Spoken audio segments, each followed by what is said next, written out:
బిల్డింగ్లో ఉన్న అన్నపూర్ణ బ్లాక్లో థర్డ్ ఫ్లోర్లో ఉన్నాం. Flat number 314. ఇందులో టెక్లాజిక్ ఇన్స్టిట్యూషన్ ఉంది. ఆ ఇన్స్టిట్యూషన్లోకే మనం ప్రస్తుతం ఎంటర్ అవుతున్నాం. నా పేరు సుదర్శన్ రావు అండి.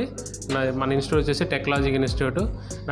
ప్రజెంట్ అడ్వాన్స్డ్ లెవెల్ అంతా నేర్పించడం జరుగుతుంది. అంటే బేసిక్ నుంచి అడ్వాన్స్డ్, అంటే ఒక ఫ్రెషర్ అసలు ఈ ఫీల్డ్ అంటే ఏంటో తెలియని వాళ్ళు కూడా మన ఇన్స్టిట్యూట్లో నేర్చుకోవచ్చు. ఆ లెవెల్లో మనం ట్రైనింగ్ చేస్తాం. ఇంటర్నల్ మదర్ బోర్డ్ వర్క్ అనేది నేర్పించడం జరుగుతుంది. ఎలా ఉంటుందో కంప్లీట్గా అడ్వాన్స్డ్ టూల్స్ అన్నీ కూడా యూజ్ చేసి ల్యాబ్ అనేది మనం రన్ చేస్తున్నాము. దీనిలో మీకు ఆండ్రాయిడ్ ప్లస్ ఐఫోన్ 2 ట్రైనింగ్ ఇస్తాము. Plus Android and iPhone 2 1 time training వచ్చేస్తుంది. మీకు ట్రైనింగ్లో మీకు కంప్లీట్గా hardware and chip level and software 3 levels ఉంటాయి అన్నమాట. మన ఇన్స్టిట్యూట్లో జరుగుతుంది. ప్రజెంట్ ఎవ్రీ మంత్ మనం బ్యాచ్గా ఉంటుంది క్లాసెస్. ఎవ్రీ క్లాసెస్ మనకి లైవ్ ప్రాక్టికల్స్ ఉంటాయి ఇస్తాను అనమాట. యాక్చువల్లీ మన రన్నింగ్ ఫోన్ మీద మనం ప్రాక్టికల్ చేస్తాం.